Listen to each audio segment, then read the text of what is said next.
사랑하는 성도님들, 오늘은 우리 역사 속 길리의 여정의 마지막 날 토요일 아침, 여러분들을 먼저 이렇게 6시 이전 시간에 인사를 드립니다. 오늘은 화순군 도안면입니다. 제가 의도하지 않았는데 이번 한 주간의 여정을 보면 광주에서 양림동과 사직공원, 양림동 선교사 묘지와 사직공원을 제외하고 보면 수, 목, 금, 토 이 일정들이 화순과 관련이 많이 있습니다. 화순 동복댐 적벽, 그리고 5.18 국립묘지의 이한열 열사도 화순 능주 출신이고요. 그리고 김삿갓 화순 동복, 그리고 오늘 화순 도암, 이렇게 화순과 연결이 되는데, 이건 제가 꼭 화순이라는 특정한 장소를 염두에 두지는 않았습니다. 그냥 주제에 따라서 그 장소를 선정하고 또 연결을 하다 보니 화순과 공교롭게도 이 상당한 일정이 연관을 맺게 되었습니다.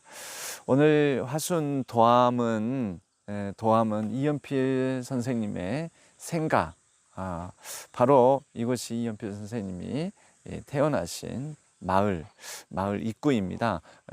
주변에 우리 성도님들 함께 참여하신 분들의 차량들이 오늘 이 마을에 이게 무슨 일인가, 아침 새벽부터 오늘 쭉 차량들이 이렇게 많이 주차되어 있는데요. 왜냐하면 이연필 선생님의 생가는 이 전형적인 옛 시골 마을의 좁은 골목길이어서 이 차량이 진입하기가 어렵습니다. 진출이 어려워서 이 큰 도로, 그래도 큰 지방 도로 가에 아마 그것을 염두에 두고 이쪽에 주차장처럼 조성이 되어 있는 것 같은데요. 이곳에 주차를 하고 혹시 나중에라도 이 생가를 찾을 예정이 있는 성도님들은 이 길 가에 있는 조그만 공터 같은 주차장에 주차를 하시고, 그리고 이렇게 골목길을 따라서 오르셔야 됩니다. 참고하셨으면 좋겠습니다. 이렇게 이제 골목길을 따라서 오르면요, 이곳이 화순 도안면, 이연필 선생님이 태어나신 권동마을, 화순군 도안면 원천리 권동마을이라는 곳인데요. 아침 새벽 풍경이 이렇게 시골스러운, 예전에는 이런 포장도로가 아니었겠지요. 포장되지 않은 비포장의 그런 더 자연스러운 모습이었겠지만, 요즘은 시골 어디를 가나 이렇게 길들이 포장이 잘 되어 있습니다. 이곳을 이렇게 걸어서 한 150m 정도 천천히 걸어서 가다 보면 이연필 선생님이 태어나신 그 생가를 만나볼 수 있습니다. 이것도 이렇게 걸어가다 보면 넓은 마당, 잘 가꿔진 정원을 가진, 아마도 이 시골 지역에 세컨하우스 뭐 이렇게 지은 집들 같은데요. 그런 집도 있고, 또 저쪽으로는 초등학교, 아마 아직 폐교가 되지 않은 것 같습니다. 국기가 개양되어 있는 거 보면 학교도 있고, 저쪽에서 오늘 하루에 해가 떠오르는 거 보니까 저쪽이 동쪽인 것 같죠? 방향으로 보면. 오늘 우리가 자리한 이연필 선생님의 생가, 이연필 선생님의 생가가 너무 잘 정돈되고 이렇게 잘 다듬어져 있지요. 그러는데 원래는 처음에 이연필 선생님의 생가를 복원할 때에는 그 지붕을 저렇게 멋진 기와 지붕, 또 기와도 현대식 개량 기와로 올려져 있었던 게 아니고 옛날처럼 그 초가집이라고 하죠.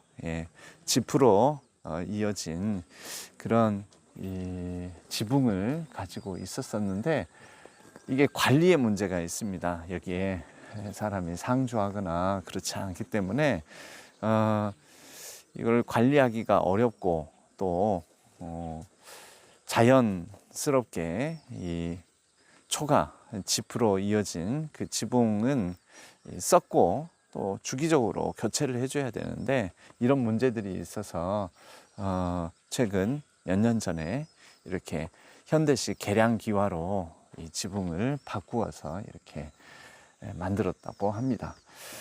오늘 여기에 보면 이연필 선생님에 대한 설명이 이 양쪽으로 이렇게 정리되어 있습니다. 이연필 선생님은 1913년에 태어나셨죠. 일제시대에 태어나셔서 15살에 이세종 선생님, 이세종 선생님은 저쪽 너머에 보면 산이 보이는데요. 저쪽 너머에 보이는 저 산, 풍력 발전기가 돌아가고 있는 중간에 이렇게 능선을 따라서 양쪽에 산이 있는데요. 그 산자락 아래에 또 마을이 하나 있습니다. 그 마을에 이세종 선생님의 생가가 있고, 또 이세종 선생님은 나중에 비울 공자를 써서 자신의 성 이와 비울 공자를 합해서 이공 선생으로 이렇게 불려지게 되었는데요.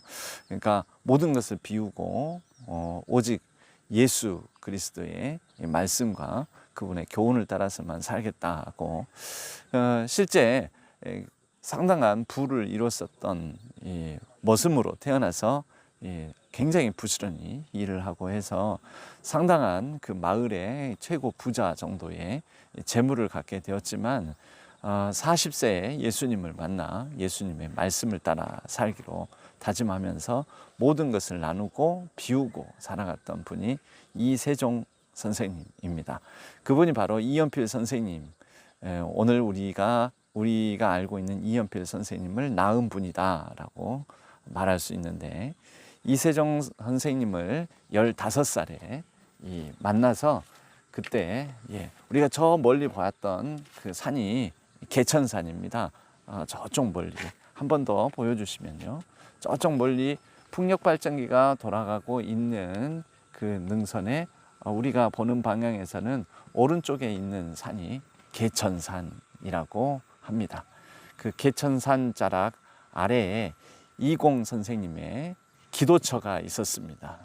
이공 선생님, 곧 이세종 선생님의 기도처가 있었고, 바로 그 기도처에 이분의 어떤 가르침을 듣고자 모여드는 많은 사람들, 그 많은 사람들을 받아들이고 또 가르침도 주고 같이 기도도 하고 또 토론도 하고 말씀을 가지고 하는 이런 토론도 하고, 그런 가운데 여러 제자들이 길러지게 되는데, 바로 그런 이공 선생님, 이세종 선생님의 가르침을 받은 사람들이 이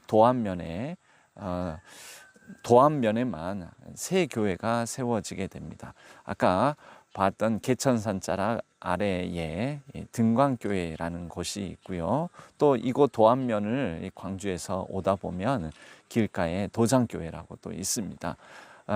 이렇게 여러 교회들이, 또 그 신앙을 갖게 된 사람들이, 이 제자들이 세운 교회들이 오늘날까지 명맥을 유지하고 있습니다. 그래서 이곳에서 이세종 선생님을 통하여 한 5년간 직접 이 성경에 대한 말씀에 대한 가르침을 받게 되고요. 그때 이 이세종 선생님 이 수하에서 같이 말씀 공부를 했던 사람들이 있는데, 그 무렵 같이 이공 기도처에서 만난 사람이 최흥정 목사님, 이 광주 제1교회 예, 시무하셨던 최응종 목사님, 그리고 우리 광주에서는 첫 번째 그 세례교인이자 첫 번째 장로님, 또 첫 번째 목사님이 목회자가 되셨던 이 최응종 목사님을 또 만났고요. 그리고 강순명 전도사님, 나중에 독신서약을 하게 되는, 독신단을 이끌게 되는 강순명 전도사님, 이런 분들 같이 말씀을 나누고 토론도 하고 가르침도 받고 하다가 그분들이 이연필 선생님에게 상당히 총명하고 비범해 보이는데 여기 시골에 있을 게 아니라 광주에 가서 목회자가 되는 게 어떻겠느냐 해서 20살 청년이 되어서 광주로 올라가게 됩니다. 뭐 그 이후에는 광주를 거쳐서 서울까지 진출하고 서울 YMCA 이 통하에서 이렇게 전도사로 활동도 하게 되는데 바로 요 무렵 광주에서 전도사로 사역을 할 무렵에 우리 신안교회, 당시 신안교회 이름이 제매교회였습니다. 저희 신안교회 주소에 들제매길 11-9번지 이렇게 되어 있죠. 그 들제매, 제매교회로 그때 당시에는 불려졌었는데, 그 신안교회에서 한 3년간 전도사로서 사역을 하셨었습니다. 그 뒤에 서울까지도 왔다 갔다 하고 하다가 그 뒤에 결혼을 하게 되죠. 한 27, 8 그 나이에 결혼을 하게 되고 결혼한 이후에 아이도 갖게 됩니다. 그런데 자궁의 임신으로 결국 아이는 유산이 되고 사산이 되고, 그 뒤에 해혼을 하게 되죠. 이 부인과 당시 해혼이라는 게 있습니다. 우리가 아는 것은 결혼, 이혼, 뭐 이렇게 그 결혼과 이혼에 대해서는 익숙한데 해혼이라는 것은 좀 익숙하지 않지 않습니까? 그것은 뭐냐면 이 가정이라는 법적인 테두리는 지키고 있되 실질적으로는 서로에게 매이지 않는 삶을 살아가는 게 해혼입니다. 그러니까 이혼은 완전히 법적으로도 정리해서 갈라서는 게 이혼이라면, 결혼 사이, 결혼 관계, 법적인 혼인 관계는 맞지만 그러나 서로에게 매이지 않고 각자 상대에게 구속되지 않는 삶을 살아가는 그런 방식이 해혼이라고 하는데, 당시 이 해혼의 이유가 뭐 다른 여자를 만나고 자유롭게 이러고자 해혼을 하는 게 아니라 그 서로를 책임지지 않는, 그러나 각자 예를 들면 결혼 상태를 법적으로는 유지하고 있지만 독신으로 살아가고자 다짐을 하고 상대 배우자의 동의를 얻어서 서로 동의가 되면 그럴 때 살아가는 방식이 해혼인 것입니다. 그래서 이연필 선생님도 해혼하셨다. 한 38살 무렵에 해혼하신 걸로 알고 있는데요. 그렇게 물론 그 배우자 되신 분도 그렇게 이제 독신으로 살아가시게 되고, 선생님인 이연필 선생님의 선생님 스승인 이세종 선생님도 그렇게 해혼하셨고, 또 앞서 또 다른 선생님 또는 함께 이연필 선생님과 같이 이세종 선생님의 가르침을 받았던 최응종 목사님도 생애 후반에는 해혼하셨습니다. 그래서 독신으로 그래서 사실 어떻게 보면 요즘 우리 생각으로 보면 가정을 돌보지 않았다라고 볼 수도 있는데요. 가정 또 배우자에게 매이지 않으면서 오직 하나님께 붙들리는 삶, 그거 하나 바라고 해혼하였던 것입니다. 이따가 또 우리가 이제 본격적으로 말씀을 나눌 수 있겠고요. 여기 있는 건물은 2009년도에 초가집으로 복원되었으나 관리 문제, 아까도 말씀드렸다시피 초가집 집으로 이용을 해야 되고 하는 이런 문제들이 쉽게 또 썩고 자주 교체해 줘야 되고 하는 문제들 때문에 개량지화로 지금은 변경했다.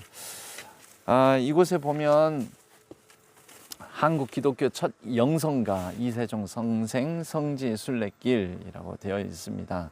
예, 아까 제가 설명드렸던 이세종 선생님 자신을 가리켜 껍데기다. 나는 아무것도 아니다. 이것을 굳이 우리가 설명을 하자면 신학적으로는 예수님의 자기 비움, 케노시스에 어떻게 보면 있다라고 볼 수가 있습니다. 그래서 하나님께로 온전히 나는 하나님과 같이 하나님과 하나가 된다. 귀일, 바로 이러한 정신을 귀일 정신이라고 하는데, 하나님과 내가 하나가 된다는 게 신비적인 것이 아니라 하나님과 같이, 그러니까 예수님께서 하나님과 같은 분이시지만 자기를 비워 인간의 육체를 입고 이 땅에 오신 게 바로 케노시스 신학이지 않습니까? 자기 비움. 그래서 이 자기 비움적 삶을 살아가는 의미에서 귀일 정신이라고 합니다.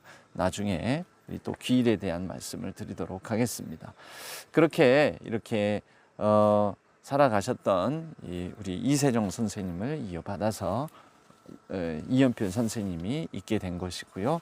바로 이런 이세종 이연필 선생님에 관한 여러 순례길이 여기에 조성되어 있습니다. 오늘은 마지막 날인데 지금까지 중에서 제일 많이 함께 하게 되었습니다. 예, 오늘 함께 해주셔서 감사합니다. 예, 이제 6시 시간이 되었으므로 오늘 이곳에서 찬양으로 이현필 선생님의 생가 마당에서 오늘 길 위에, 역사 속 길 위에 여정, 길 위에 예배를 드리도록 하겠습니다. 사랑의 나는 있는 곳에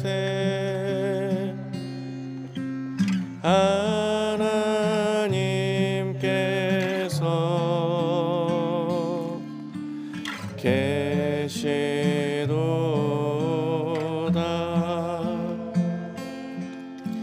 사랑의 나는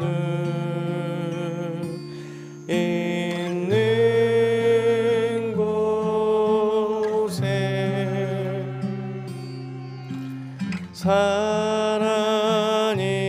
하나님께서 계시도다.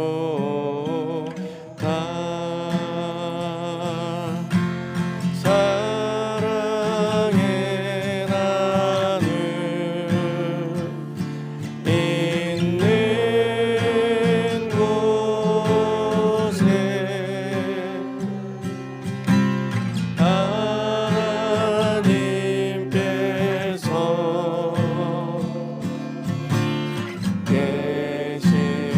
기도의 섬김이 있는 곳에 기도의 섬김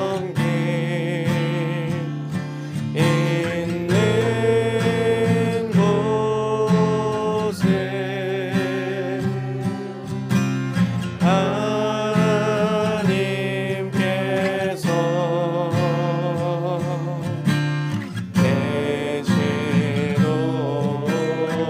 생명의 말씀 있는 곳에 생명의 말씀 있는 곳에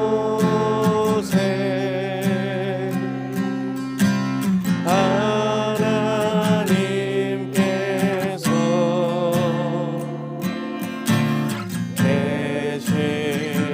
계시도다. 믿음의 고백 있는 곳에 믿음의 고백 있는 곳에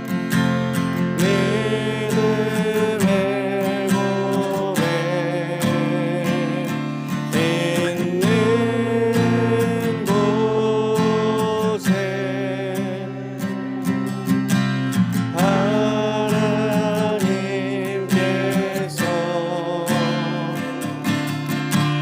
계시도다.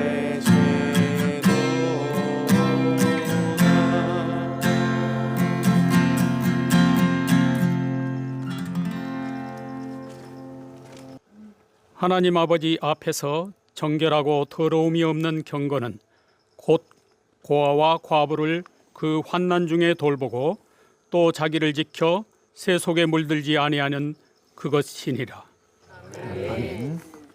오늘 저희는 마지막 길리에서 드리는 예배, 역사 속 길리의 새벽 묵상이라는 전체 주제 아래 땅의 기억, 각 땅, 각 장소가 가진 이야기들이 있지요. 땅의 기억, 그리고 그 땅의 기억 가운데 하나님께서 우리에게 들려주시는 위로의 말씀, 소망의 메시지라는 전체적인 주제를 가지고 이제 마지막 날에는 그래서 날마다의 각각의 길이라는 테마를 잡아 보았는데요. 그 마지막 날, 오늘 테마는 이제 돌아갈 길입니다. 헌신의 길, 순환의 길, 또 기억의 길, 그리고 상실 아픔의 길, 그리고 방랑의 길, 나그네 길, 이렇게 살펴보았습니다. 그런데 그 모든 길을 돌고 돌아 우리가 결국 돌아가야 될 길이 있는데요. 그래서 오늘 우리 이연필 선생님의 생가에 나와 있지만 이연필 선생님께서 세운 이 대표적인 곳들이 동강원, 기원, 이런 이름들을 가진 기관들이 아직도 있습니다.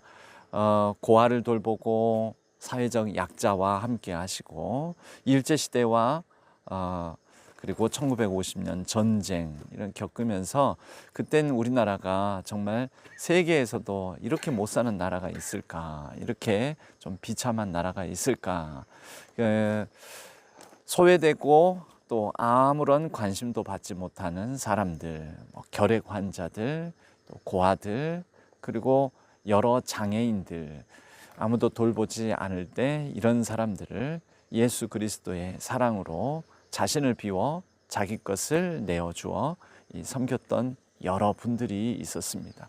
그분들 덕택에 또한 오늘날 이 대한민국의 소위 경제 성장, 직접적으로 이분들이 경제 성장을 이룬 것은 아니지만 대한민국의 그런 연약한 사람들에 대한 돌봄이 없이 대한민국 사회가 성숙하고 발전할 수 없는 것도 사실입니다. 오늘은 이연필 선생님의 이 생가에 와서 맨발의 순종, 그리고 교회의 본질을 우리가 한번 물어보고 우리가 돌아가야 될, 회복해야 될, 또 추구해야 될 이 교회의 모습이 무엇인가, 그리하여 우리 신앙교회 100년 맞이한 올해 또 우리 신앙교회도 회복하고 또 다시 한번 생각해 봐야 될 교회의 꿈꾸는 모습이 무엇인가 한번 생각해 보았으면 좋겠습니다. 우리 이연필 선생님의 삶을 잠깐 먼저 돌아보겠습니다. 이 생가로 올라오는 길에 6시 이전에 잠깐 설명을 드리기도 했지만 1913년에 이연필 선생님은 바로 이 장소, 이 집에서 태어나셨습니다. 화순군 도안면 원천리 권동마을, 권동부락에서 바로 이 집에서 태어나셨고요. 그리고 1923년 한 10살, 만 10살 무렵에 천태보통학교를 다녔고요. 그리고 10대 나이에 이 돈을 벌러, 그때는 그런 경우가 많았었죠. 1925년 영산포에서 일본인 무교회주의자이자 복음을 전했던 스나가미라는 분을 만나서 그분에 의해서, 당시 일본의 기독교인들은요, 일본 교회가 다소 제도권 교회가 변질되었다, 예수님의 가르침과 너무 멀어졌다라고 해서 우찌무라 간조라는 분을 중심으로 한 무교회주의가 있었습니다. 이 무교회주의라고 해서 이 신앙을 가진 사람들끼리 함께 모이는 신앙 공동체 자체를, 즉 진짜 교회의 본질을 추구하는 교회를 부정한 것이 아니고요, 제도권 교회, 이미 조직화된 교회, 어떤 땅과 교회당 재산을 가진 교회가 현실에 굴복하고 타협하면서 변질된 모습을 보이니 이 제도권 교회에는 예수 그리스도를 따르는 순수한 신앙에서 멀어졌다 해서 무교회주의를 가진 분들이 있었습니다. 우찌무라 간조를 중심으로 그의 동역자들과 제자들이 있었습니다. 사실 그 동역자 제자들 그룹도 교회이지 않겠습니까? 그래서 혹시 우리 성도님들도 무교회주의 이런 말을 들으면 교회를 부정하고 교회를 무시하고 또 교회를 인정하지 않고 이거 이상한 사람들 아니야. 그런데 그렇게 교회를 부정하고 하는 이상한 그런 가르침을 가진 사람들도 있겠지요. 하지만 이 우찌무라 간조 일제 시대 그 무렵 당시에 이런 무교회주의자들은 그런 것이 아니고 정말 본질적인 신앙, 본질적인 교회로 돌아가야 된다라는 생각을 가진 분들이었습니다. 어찌됐든 처음 복음은 바로 그런 우찌무라 간조 계열의 가르침을 받은 분에 의해서 예수님을 알게 됩니다. 그런데 1927년, 그러니까 나이로는 아직 10대의 나이죠. 한 15살 무렵에 나주 방상교회라는 곳에서 처음으로 이세종 선생님을 알게 되고 이세종 선생님을 찾아가서 약 5년간 이 문답식으로 직접적인 본격적인 예수님의 가르침 또 성경에 대한 공부를 하게 됩니다.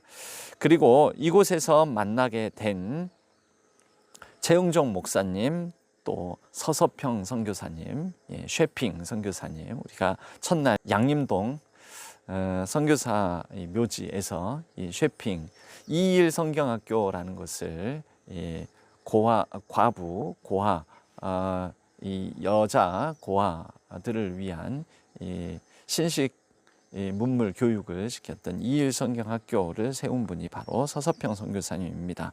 이분들을 만나게 되고 또 이분들의 추천 권유로 광주로 올라가게 됩니다. 그리고 이곳에서 목회자가 되는 게 어떻겠느냐 해서 목회를 하게 됩니다. 이제 전도사로서. 그때 전도사로서 목회를 하는 중에 약 22살, 23살, 24살 그 무렵의 나이에 우리 신안교회와도 인연을 맺게 됩니다. 광주에 머무르는 그 기간 동안에 당시 성경학교에서 공부를 하고 또 YMCA 농업실습학교 기숙사에 머물면서 주일학교 교사로 이렇게 사역을 하시다가 또 신앙교회에서는 전도사로서 1934년, 35년, 36년까지 신앙교회의 당시 이름이 제매교회였습니다. 이 제매교회에서 바로 사역을 하셨습니다. 그리고 그 뒤에 38년 무렵에는 이제 소개를 받아가지고 이 황홍윤이라는 분과 결혼도 하시게 되시지요. 하지만 나중에 그 결혼하여 이 가정에서 아이를 갖게 되지만 아이 사산의 아픔과 또 그 이후에 믿음과 또 예수님의 가르침에 대한 깊은 깨달음이 있어서 이 아내와는 해혼을 하게 됩니다. 해혼은 결혼하였지만 이혼은 아니고 그래서 법적으로까지 다 완전히 갈라선 것은 아니지만 두 사람의 법적 혼인 관계는 유지하되 그러나 서로에게 일반 가정 생활처럼 살아가지 않는 독특한 그런 삶의 방식이 해혼입니다. 배우자와의 동의하에 나는 이제 결혼을 하였으나 당신도 나에게 매이지 말고 나도 당신에게 매이지 않은 상태에서 나는 특별한 목적, 신앙적 이유 오직 예수 그리스도께 나는 헌신하여 살 터이니 나는 당신을 위해서 당신은 나를 위해서 살 필요가 없다. 이제 이런 방식이 해혼입니다. 그렇게 결혼 관계도 이렇게 정리를 하게 되는데요. 1940년도에는 바로 화순군 도안면 청석골이라는 곳에서 기도와 성경 중심의 진리와 영성 실천을 강조하는 그런 실천을 하게 되고 이때 무렵에 신사 참배를 강요하는 일이 있지 않았습니까? 그래서 신사 참배 이런 것에 대해서 거부하는 예. 그래서 그때는 이것을 피해서 워낙 핍박을 받으니까요. 이 산으로 들어가서 거기에서 은거하면서 또 수도 생활을 하셨습니다. 1946년 해방 뒤에는요, 광주 기독교 청년회관, 광주 양림교회 유치원 등 이곳에서 봉사를 하시면서 사셨고, 나중에 1949년 방림동, 현재 방림동은 양림동 바로 옆에 있지 않습니까? 그곳에 밤나무골, 또 건너편에 봉선동, 이 감나무골, 바로 이곳에서 이 제자들과 더불어서 공동체 생활을 시작하시게 됩니다. 이미 이때는 해혼 상태였고, 또 이연필 선생님의 이 제자들과 함께 공동체 생활하면서 독특한 가르침 중에 몇 가지가 있었는데요. 병원 가지 말아라, 약 쓰지 말아라, 또 학교 가지 말아라, 고기를 먹지 말아라, 그리고 원조 물자 의존하지 말아라, 원조 물자 쓰지 말아라, 그리고 마지막으로는 결혼하지 말아라.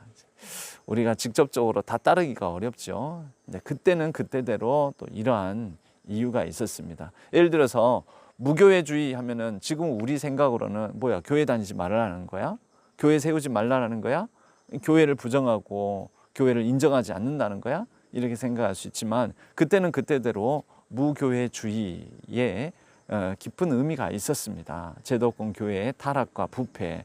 여러분, 우리 일제시대 때 신사참배도 우리 교단의 뿌리인 조선예수교 장로회 총회에서 결의한 사안입니다.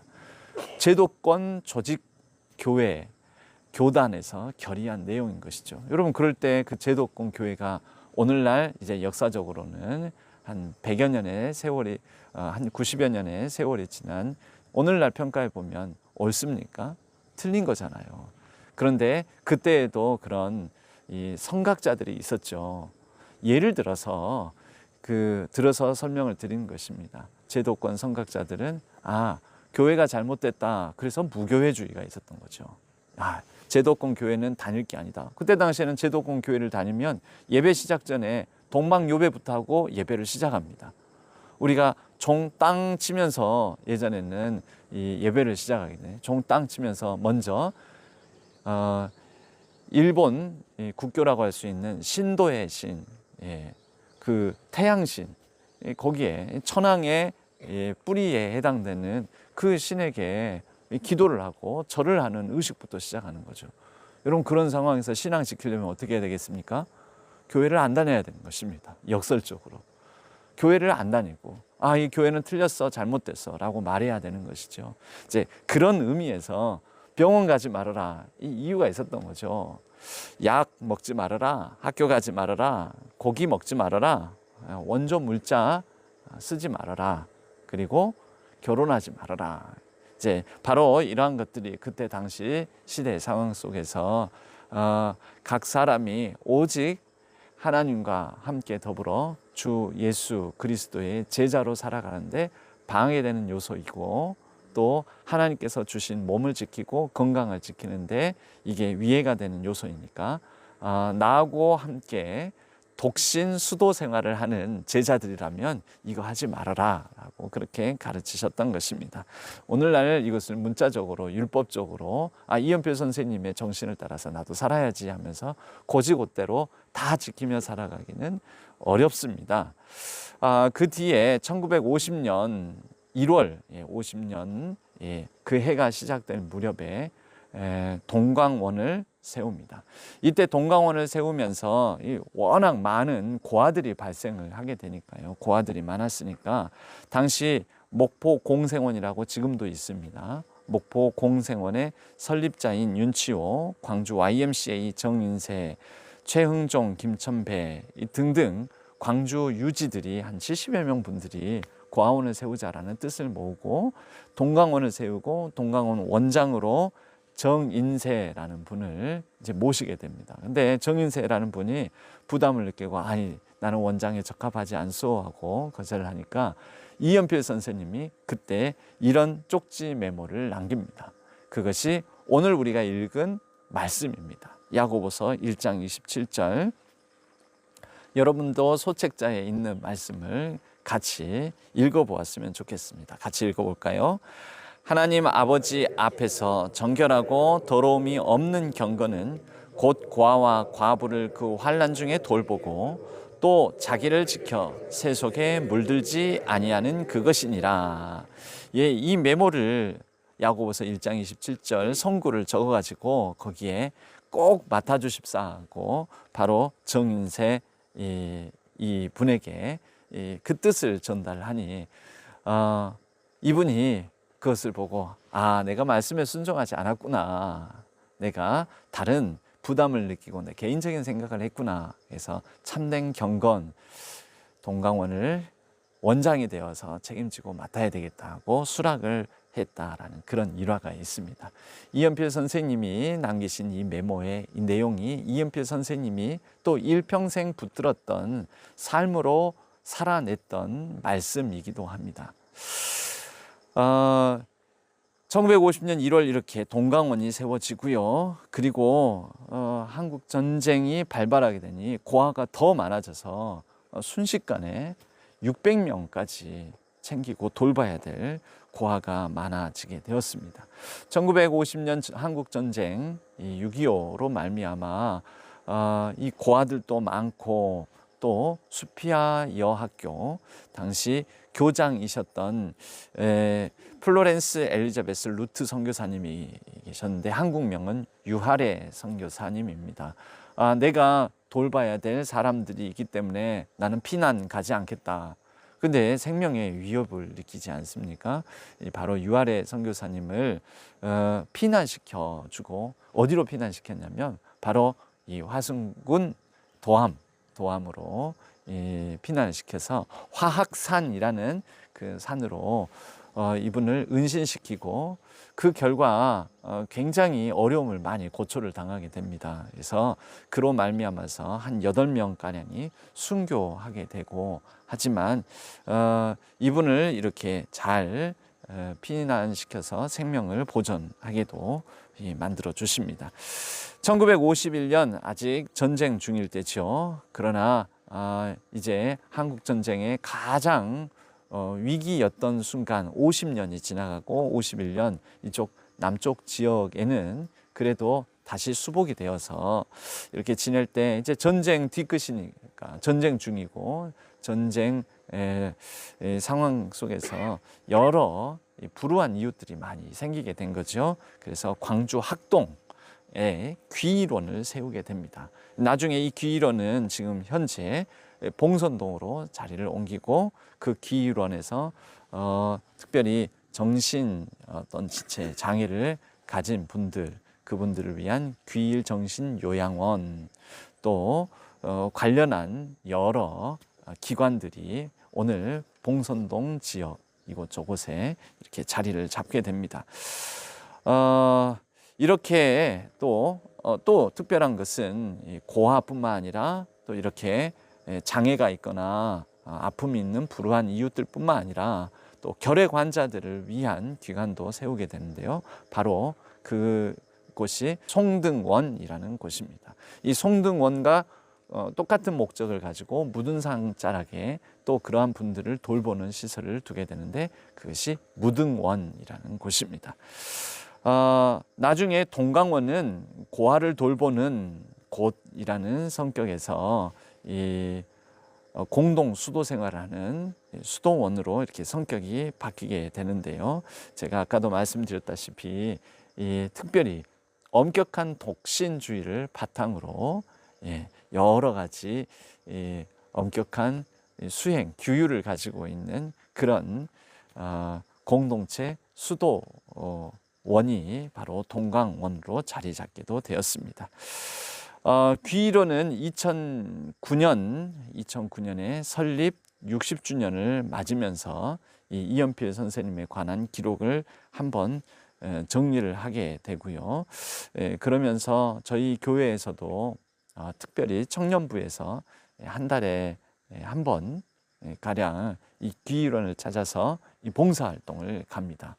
이것은 이연필 선생님과 그래도 인연을 맺게 된 당시 이연필 선생님께서 1934년부터 6년까지 이 신앙교회 전도사로서 사역을 하시면서 백준성 장로님과 인연을 맺게 되는데, 그 백준성 장로님은 이연필 선생님의 그 이후에 가르침에 영향을 받아서 본인에게 있는 모든 전 재산을 다 희사하여서 이런 귀의론을 세우거나 하는데 굉장한 헌신을 하시게 됩니다. 우리 신앙교회 100년사 안에도 이 백준성 장로님의 이 발자취가 또 기록이 되어 있습니다. 이연필 선생님은 1964년 53세 나이로 본인도 그렇게 폐결핵 환자를 돌보고 그분들을 위하여서 헌신을 하시다가 결국 같은 질환으로 하나님의 부르심을 받습니다. 아까 제가 이연필 선생님의 가르침 중에 병원 가지 말아라, 약 쓰지 말아라, 학교 가지 말아라, 고기 먹지 말아라, 원조 물자 사용하지 말아라, 결혼하지 말아라 그랬는데, 사실 이연필 선생님은 이 1964년 돌아가시기 전에 아주 극심하게 몸이 쇠약해지고 아팠을 때가 있습니다. 근데 그때 이 결핵, 그러니까 이제 이게 아주 고질적인 질환이었거든요. 그리고 우리 이 한반도에, 한국 땅에 있는 많은 사람들이 이 결핵으로 목숨을 잃는 경우가 굉장히 많았죠. 한편으로는 영양실조, 균형 잡힌 식단이 갖춰지지 않아서 이런 병이 걸렸더라도 회복이 더디고 또 이런 병이 발병할 확률도 높고 그랬었던 거죠. 그런데 그렇게 굉장히 몸이 쇠약해졌을 때 고기물을 드셨습니다. 고기물도 드시고 병원도 가셨고 약도 쓰고 했었습니다. 뭐야. 그러니까 이 가르침은요, 율법적인 가르침이 아니라는 것이죠. 혹여 우리가 나는 이연필 선생님의 이 삶과 정신을 따를 거야, 그렇게 하면서 본질을 놓치고 혹시 이것을 문자 그대로만 적용해서 이연필 선생님을 따른다면서 왜 고기 먹어? 왜 병원 가? 왜 약을 써? 이렇게 말한다면 여러분, 오히려 그것은 잘못 그 가르침을 따르는 것이다 라고 말할 수 있습니다. 이런 가르침들은 당시에 어떤 이 의식, 정신의 회복과 오롯이 예수 그리스도를 따르는 신앙을 추구하기 위한, 그 본질을 위한, 어쩌면 당시로서는 부차적인 가르침의 일환으로서 이 6가지 금기 사항이 있었던 것이지요. 그런데 그 본질과 달리 이연필 선생님이 회복해서 또 예수 그리스도를 따르는 삶을 살아가는 게 제자들을 가르치고 또 더 많은 하나님의 이 사명을 감당하는 게 옳지 않겠습니까? 그게 본질이었기 때문에 이 율법적인 이 규율로 여겼던 것을 스스로 이렇게 오히려 어겼다라고도 볼 수가 있습니다. 이런 일화들도 있죠. 이 프란체스카, 성 프란체스코, 올해 하나님의 부르심을 받은 교황의 이름이 성 프란체스코, 성인의 이름을 따서 프란체스카 교황이었습니다. 이 프란체스코가 모든 것을 이렇게 자신이 가진 부를 내려놓고 모든 것을 나누고 제자들에게도 엄격한 그런 수도 생활을 이렇게 가르치고 했었는데요. 금식, 수도 수행을 하고 있는 중에 불현듯 제자가 자기도 모르게 너무 배가 고프니까 그날 이 받은 음식을 손을 대서 먹게 되었다라는 거죠. 그래서 옆에 있는 다른 프란체스코의 제자들이 규율을 어겼다고 그 제자를 성 프란치스코 앞에 끌고 왔다라는 거죠. 성 프란체스코가 그 제자를 나무래지 않고 그 음식을 가져와 봐라 라고 한 다음에 그 음식을 제자들 보는 앞에서 먼저 몸소 드셨다고 합니다. 아니, 금식하는 중에 그럴 수 있습니까? 금식한 제자를 오히려 혼내야지. 그것은 금식은 하나님께 집중하기 위함인데 하나님께 집중한다 하면 하나님께서 가르쳐 주신 내용, 그 말씀을 따라 살아가는 것이 더 본질적인 이유인데 금식 자체에 집착하는 것이 아니라는 것이죠. 그러면서 프란치스코가 이렇게 말을 했다고 합니다. 밥을 단순히 먹지 않음이 금식이 아니라 진짜 올바른 금식은 너희들 스스로가 제가 금식을 어겼습니다 라고 미워하고 또 고발하고 정죄하는 그것이 아니라 하나님의 사랑을 우리가 우리 마음 안에 품고 관용하는 것, 그것이 오히려 참된 금식의 정신이다 라고 얘기를 했다고 합니다. 이연필 선생님은 우리에게 세 가지를 남겼습니다. 카톨릭이 부패할 때, 카톨릭이 본질적인 예수 그리스도를 따르는 제자로서의 삶에서 멀어질 때 카톨릭도 예수회가 창립되고 그런 예수회의 정신이 청빈, 순결, 그리고 순명, 오직 말씀에 따르는 삶, 순종, 이 세 가지를 기치로 내걸었듯이 이 신앙이 변질되고 타락하게 될 때 또 그러한 시대에 암울하고 여러 불우한 이웃들이 많은 이 시대 상황 속에서 우리 이연필 선생님은 청빈, 수도, 수도 생활하는데 독신주의였으니까 이것도 순결이라고 말할 수 있겠죠. 그리고 이웃 구제와 나눔, 민중 구제라는 이 세 가지 가치를 붙들고 일평생 사회에 어쩌면 이렇게 한적한 곳에서 은거하셨다. 또 그렇게 동강원이라는 수도원, 수도 생활에 집거하셨다. 이렇게 볼 수도 있지만 그분이 남긴 이 영향력은 지금까지 이어지고 있습니다. 한국 근현대사의 아픔 속에서 전쟁고와 무위탁 노인들, 또 장애인들, 소외된 이웃들, 이들을 보듬어 품에 안는 사랑과 헌신을 우리에게 보여주신 분이고요. 또 정부나 이런 관에서 주도하는 것이 아니라 민간이 주도하는 복지 사업 활동의 사역의 선구적인 사례로 우리 이연필 선생님은 기억되고 있습니다. 야고보서 1장 27절 우리가 오늘 읽은 말씀도 또 이연필 선생님이 몸소 삶으로 평생의 삶으로 보여주신 그 말씀도 바로 이 말씀입니다. 하나님 아버지 앞에서 정결하고 더러움이 없는 경건은 곧 고아와 과부를 그 환난 중에 돌아보고 또 자기를 지켜 세속에 물들지 아니하는 이것이니라. 세속에 물들지 않기 위하여 독신서약을 하고 또 몸소 그러한 삶을 살아가셨던 모습, 그런 가운데 참된 경건을 실천하는 이 모델로서 고아와 또 여러 소외된 이웃들, 장애인들을 돌보셨던 우리 이연필 선생님을 우리가 다시 되새기면서 오늘날 교회의 역할이 무엇일까? 교회의 일원으로서, 성도로서, 예수 그리스도의 제자로서 살아가는 것이 어떻게 살아가는 것이 정말 옳은 것일까? 우리가 이것을 다시 한번 진짜 경건한 삶, 정말 거룩한 삶, 정말 신실한 삶이 무엇인지를 다시 한번 성찰하면서 회복할 수 있는 시간, 기회가 되었으면 좋겠습니다. 우리 신한교회를 향하여서 이연필 선생님이 남겨주신 메시지는 세 가지로 정리해 볼 수가 있습니다.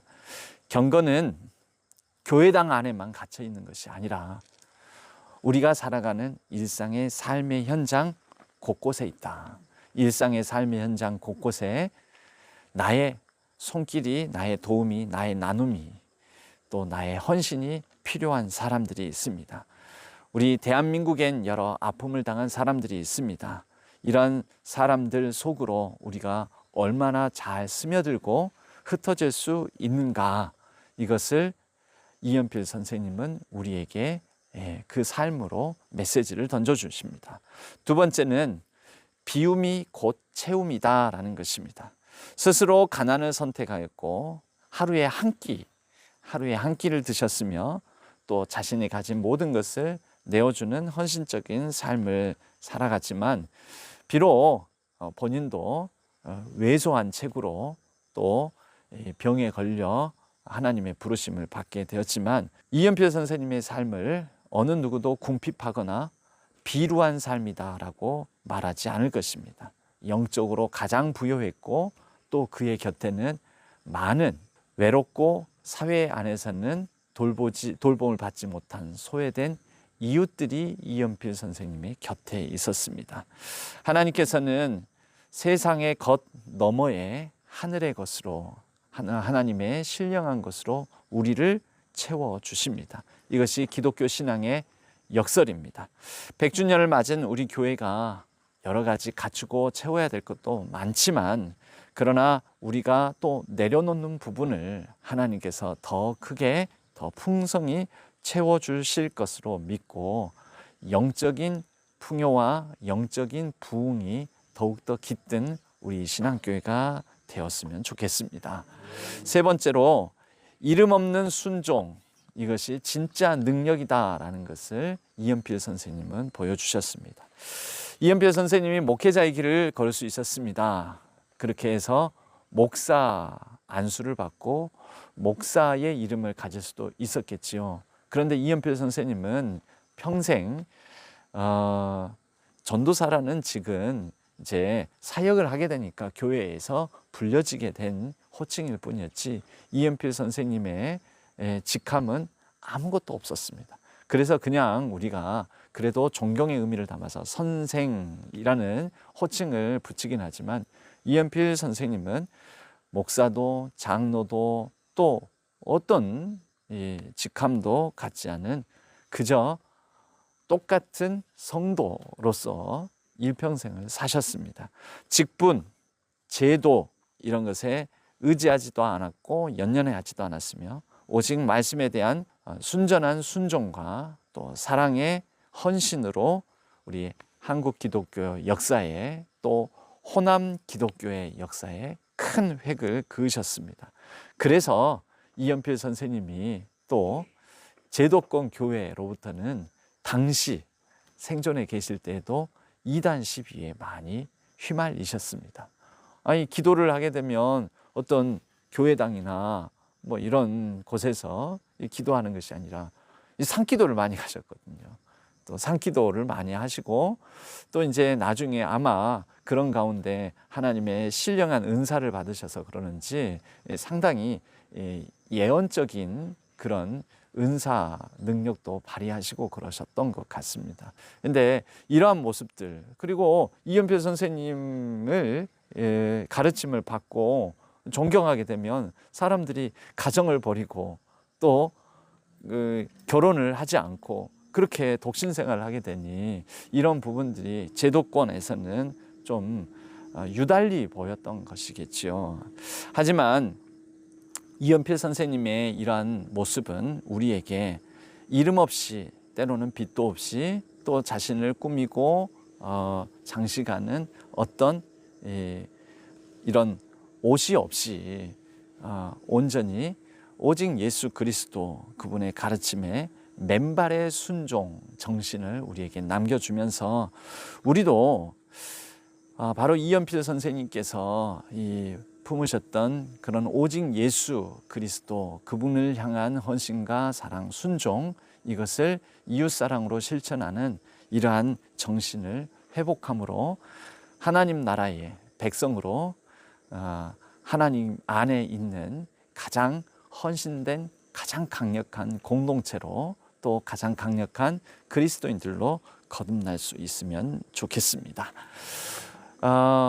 우리 책자에는 담지는 않았는데 우리가 이러한 이연필 선생님의 또 생가에서 함께 드리는 예배 중에 마지막 찬양으로 신실하게 진실하게 거룩하게 살게 하소서 이 찬양을 함께 우리가 불렀으면 좋겠습니다. 신실하게 진실하게 거룩하게 거룩하게 살게 하소서. 신실하게 진실하게 진실하게 진실하게 거룩하게 살게 하소서. 하나님 나의 마음 만져주소서. 하나님 나의 마음 만져주소서. 하나님 나의 영혼 새롭게 하소서. 하나님 나의 영혼 새롭게 진실하게 진실하게 진실하게 진실하게 거룩하게 살게 하소서. 진실하게 진실하게 진실하게 진실하게 거룩하게 살게 하소서. 하나님 나의 기도 들어주소서. 하나님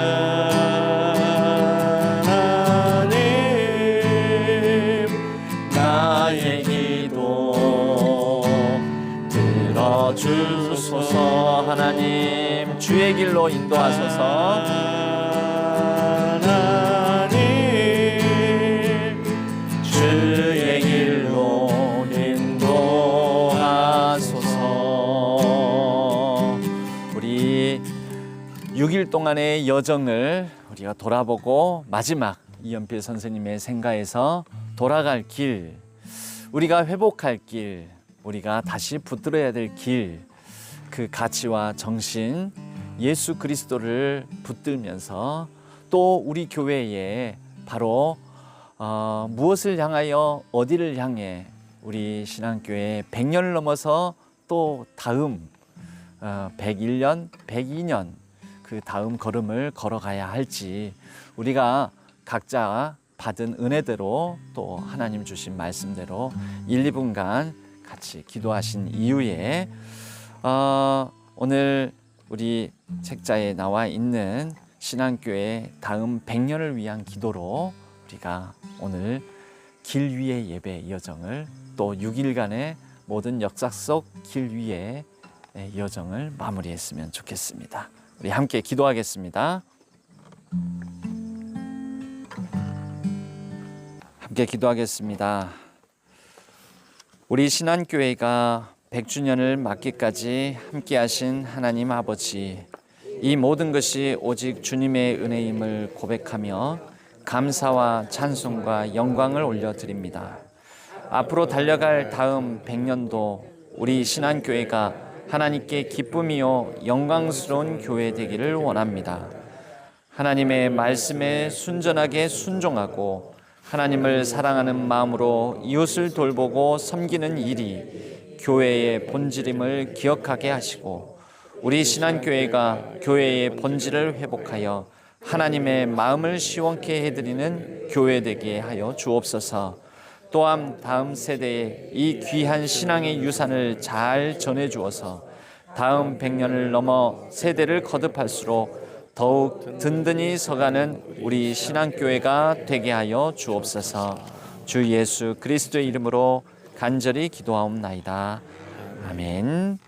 우리 신앙교회가 하나님 말씀에 순전하게 순종하는 신앙 공동체 되기를, 또 하나님을 사랑하는 마음으로 이웃을 돌보고 섬기는 그러한 교회 되기를, 다음 세대의 믿음의 유산을 잘 전하고 그렇게 다음 시대를 열어가는 교회 되기를, 우리 성도님들 이 100년을 맞이하면서 다시 우리 신앙교회를 향한 하나님의 뜻, 하나님의 그 마음을 품을 수 있기를 바랍니다. 6일간의 여정을 이제 여기에서 마무리 짓습니다. 6일간의 길 위에서 드리는 아침 새벽 묵상은 이렇게 마치지만 계속해서 우리의 믿음의 여정, 예수 그리스도를 따르는 순종의 걸음은 멈춤이 없습니다. 계속해서 걸어가는 우리 모든 신안의 성도님들의 발걸음이 되시기를 축복하고 응원하면서 이곳에서 인사를 드리도록 하겠습니다. 각자의 처소에서 각자의 기도 제목을 따라 또 자유롭게 기도하신 이후에 오늘 하루의 삶을 담대하게 걸어가는 복된 하루가 되기를 간절히 바라고 인사드리겠습니다. 이곳은 생가 옆에 있는 별채처럼 있는 그런 집입니다. 이 마당 사이에 생가 바로 좌측에 있는 집인데요. 현재 여기에 귀일원에 소속되어 있는 분이 실제 생활도 하시기도 하는 공간이지만 한쪽 벽면에 이은필 선생님의 양력과 그리고 이은필 선생님의 기도문 또 동강원에 대한 간략한 설명들이 잘 정리가 되어서 있습니다. 아까도 말씀드렸다시피 1913년에 태어나셨고요. 그리고 12살에 돈 벌기 위해서 영산포로 갔다가 바로 내총감산이 우찌무라 간조 무교회 주의 영향을 받은 일종의 이분들이 전도를 한 거죠. 선교사로서. 그래서 이곳에서 영접을 예수님을 알게 되고 그 뒤에 이세종 선생님의 수도처인 지금 현재는 이공기도처 바로 이곳입니다. 이세종 선생님의 산당인데요. 이 옛 산당 옆에 조금은 더 그 뒤에 세워진 건물이 있습니다. 그러나 관리가 사람들이 인적이 드물고 관리가 안 돼서 조금 쇠락해가는 그런 건물의 모습을 제가 보고 조금 안타까웠습니다. 우리 1934년부터 36년까지 신안동 제매교회가 바로 우리 신안교회입니다.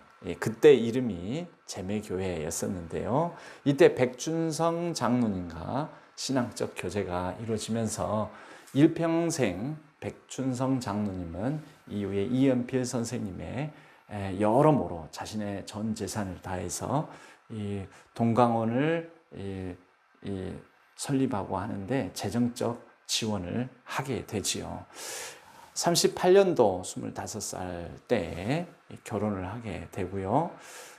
그리고 그 뒤에 바로 1940년 27살 때 바로 해혼을 하게 됩니다.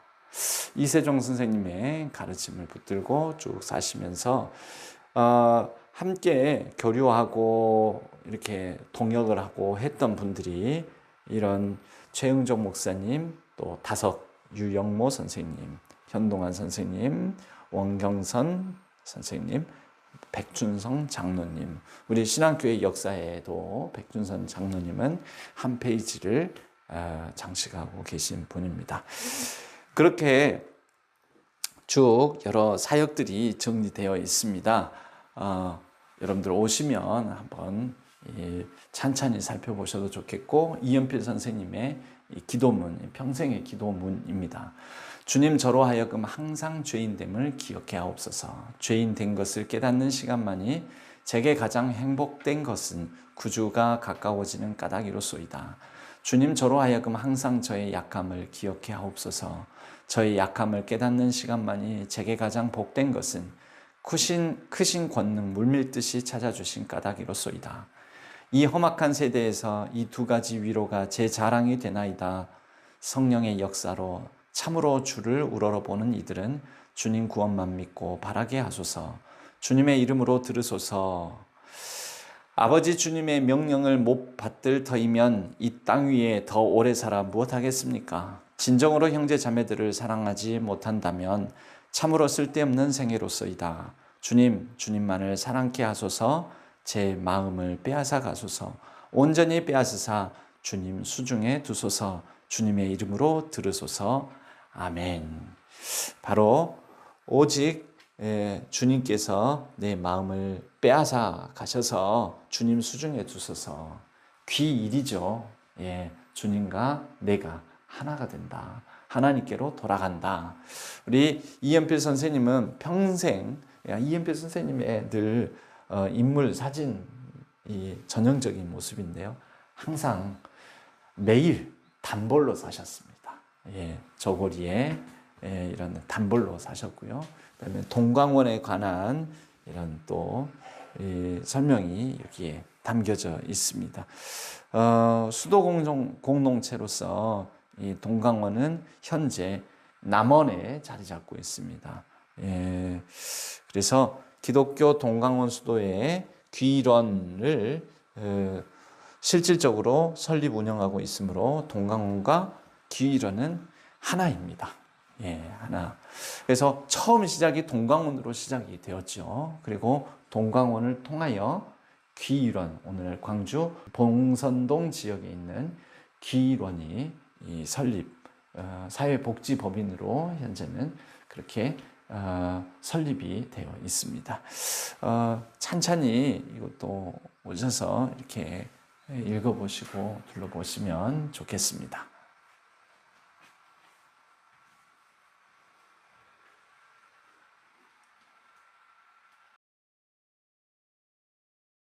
신한교회 창립 100주년을 진심으로 축하드립니다. 사회복지법인 귀론에서 근무하고 있는 정영미 원장입니다. 신한교회와 귀론, 동광원고의 오랜 인연은 무척이나 각별하다고 생각됩니다.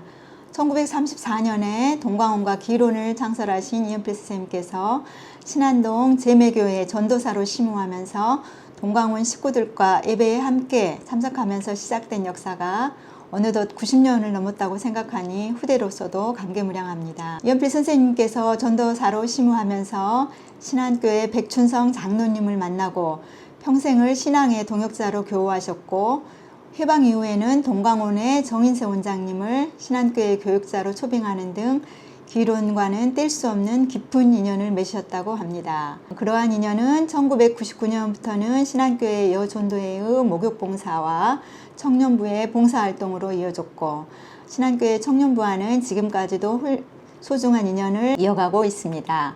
생일잔치, 레크레이션, 성탄 행사 등 많은 시간을 귀로운 장애인분들과 함께하면서 사랑을 나눠주고 있습니다. 코로나 이후에 가장 먼저 찾아와 주신 것도 신한교회 청년부였습니다. 우리 귀로운 가족분들에게 매월 기쁨과 행복을 선사해 주시는 신한교회 청년부분들께 이 자리를 빌어 다시 한번 감사의 마음을 전합니다. 또 올해 초에는 신한교회 정준 목사님께서 특별히 귀론을 방문하셔서 귀로운 가족들에게 귀한 말씀을 전해주셔서 많은 은혜를 받았고, 더불어 함께 즐거움이 가득한 아주 뜻깊은 시간이었습니다. 앞으로도 귀론과 신한교회의 귀한 인연이 쭉 지속되기를 소망해 봅니다.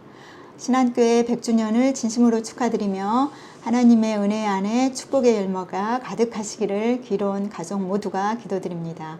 감사합니다.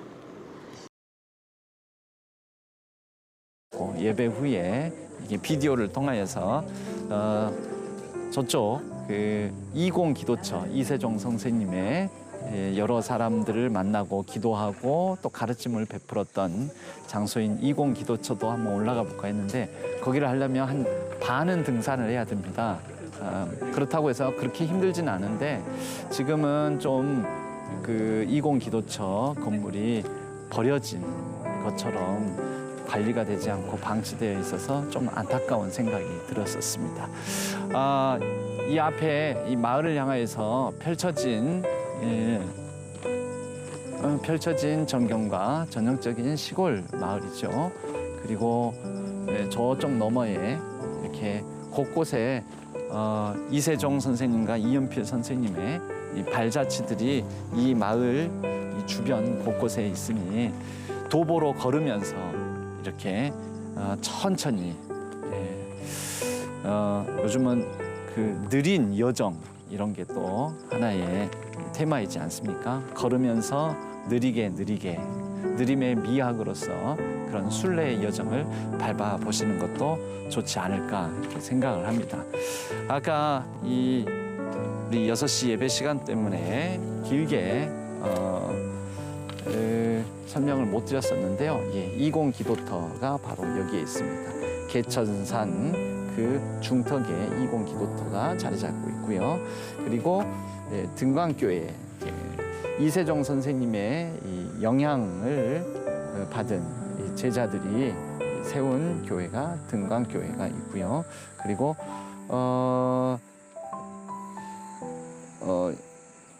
예, 이쪽에 이렇게 여러 이 중요한 장소들이 있습니다. 제가 아까 말씀드리지 않았던 세 개의 교회 중에서 하나가 원천교회입니다. 원천교회. 그래서 등광교회, 원천교회, 또 도장교회 뭐 이런 이 대표적인 교회가 이세종 선생님의 가르침을 받은 제자들이 이룬 신앙 공동체가 있다. 그래서 이렇게 한번 도전해 보셔도 어떨까라는 생각이 듭니다. 예. 여러분들이 뭐 이 화순, 도함 이쪽까지 이렇게 오시는 경우는 많이 없을 것 같습니다. 저도 화순 사람이지만 도함은 좀 낯섭니다. 이 화순이 산이 많아가지고 면과 면 사이도 그렇게 직선거리로는 가까운데 그렇게 좀 편리하게 이렇게 교류가 왕래가 많다거나 그렇지 않은 경우가 많습니다. 그래서 도함은 저에게도 좀 낯선 곳이기도 한데 바로 이곳 이연필 선생님 때문에라도 한번 화순 도함의 발걸음을 해보시는 건 어떨까 그런 생각이 듭니다. 오늘은 이 예배 후속 영상까지 여기에서 마무리 짓도록 하겠습니다. 예, 다음에 또 길이의 여정에서 뵙겠습니다.